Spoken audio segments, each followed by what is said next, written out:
नमस्कार साथियों, जोहार। बात करेंगे इस वीडियो में झारखंड टेट के बारे में। जेटेट पे बड़ा अपडेट आ चुका है, जिस पर कि फॉर्म फिलअप से संबंधित, करेक्शन से संबंधित बड़ा अपडेट आ चुका है, तो इस पर बात करेंगे। इसके बाद पीजीटी शिक्षक भर्ती पर संकट। तो दोस्तों ये बड़ा खबर है, पीजीटी शिक्षक भर्ती जो हो चुका था, अब इस पर भी संकट की घड़ी, संकट के बादल मंडराते हुए नजर आ रहे हैं। तो देखेंगे इस पर क्या मामला है। तीसरी सबसे बड़ी बात है रद्द नियुक्तियों पर हाईकोर्ट का बड़ा फैसला।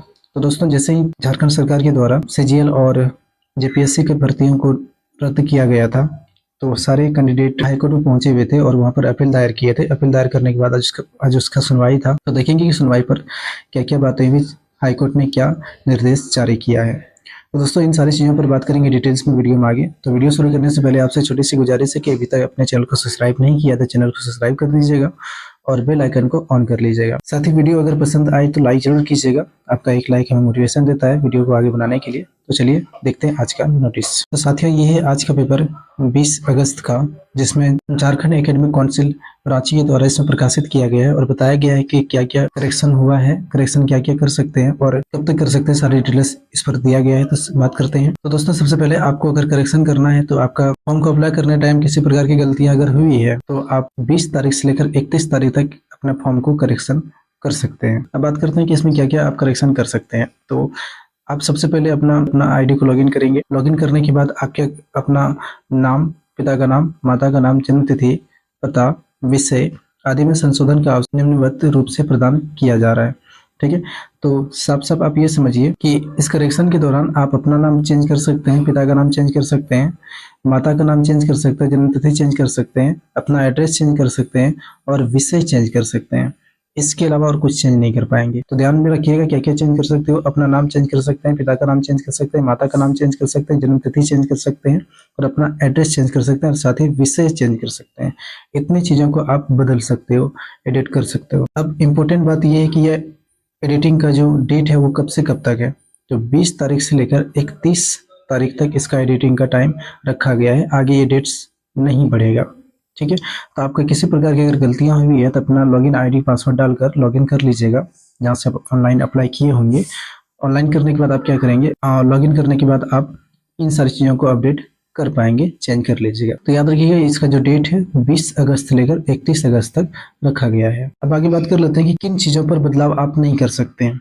तो आप कोटि, शिक्षक और लेवल, ये दो चीज़ों पर बदलाव नहीं कर सकते हैं। कोटि का अर्थ क्या है कि आप जैसे कि मान लो कोई यू आ रहे हैं यानी कि जनरल कैटेगरी में है, कोई एससी में है या कोई एसटी में है या कोई ओबीसी में है, तो ये चीज़ आप नहीं बदल सकते। अगर आपका ऑनलाइन यूआर में हो चुका है तो आप यूआर में ही रहेंगे। अगर आप ओबीसी से अप्लाई किए हुए हैं तो आपका ओबीसी ही रहेगा, ये आपका चेंज नहीं होगा।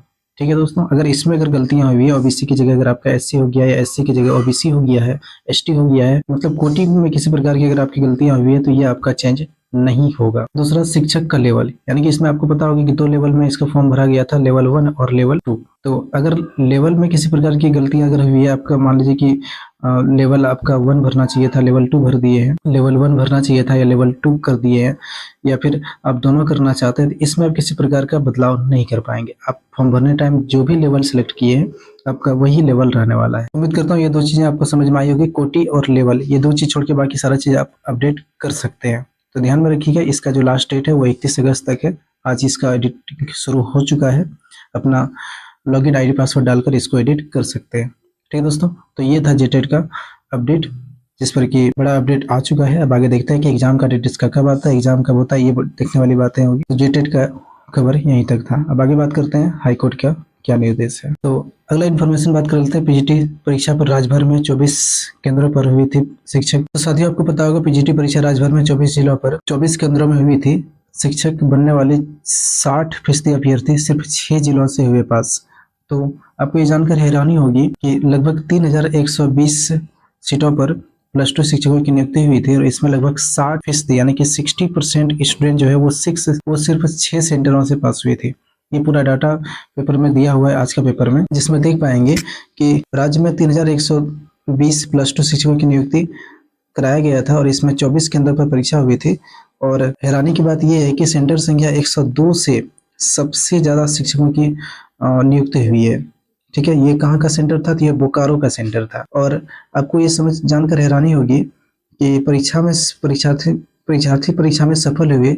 आयोग द्वारा जारी चरण में रिजल्ट अनारक्षित वर्ग में सीधे नियुक्ति के लिए कुल 804 अभ्यर्थी परीक्षा में सफल हुए। इनमें से 479 अभ्यर्थी 6 केंद्रों में ही परीक्षा में पास हुए हैं। टोटल 804 में से 479 जो अभ्यर्थी हैं ये सिर्फ 6 केंद्रों से पास हुए हैं। बाकी 24 में समझ सकते हैं, 24 में 804 और बाकी 6 में 479। और हैरानी वाली बात ये है कि जिन 6 केंद्रों की बात हो रही है उन 6 केंद्रों में अभय तिवारी भी शामिल थे, ठीक है, जो कि मास्टरमाइंड, सबसे बड़ा मास्टरमाइंड इस सारी समस्याओं का है, वो भी इसमें शामिल थे और उनका भी इसमें रिजल्ट हुआ है।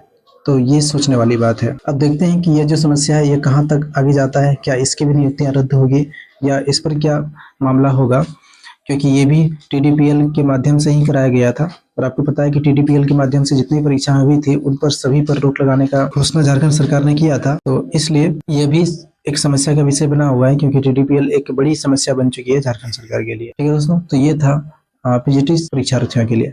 आगे बात करते हैं कि आज झारखंड के जो हाई कोर्ट है रांची में, वहां पर क्या सुनवाई हुई।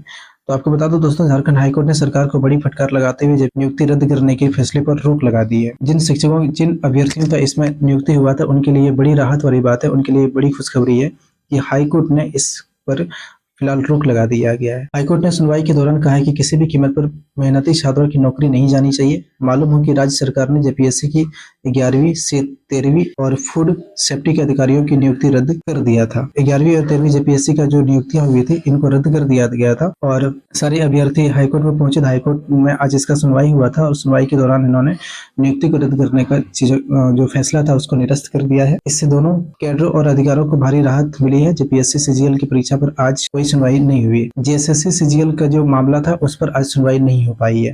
ठीक है, तो इस पर जो रोक लगा है वो तो रोक रहेगा ही। फिलहाल अभी जेपीएससी का जो रोक लगा हुआ था वो हट गया है, उसकी जो नियुक्तियां थी वो कंटिन्यू आगे रहेगा, वो रद्द अभी फिलहाल नहीं होगा। अब देखने वाली बात होगी जो एसएससी सीजीएल की जो परीक्षा हुई थी इस पर जो नियुक्तियां हुई थी इसकी अगली सुनवाई 15 सितंबर की होने वाली है। अगली सुनवाई का जो डेट दिया है वो 15 सितंबर का दिया है।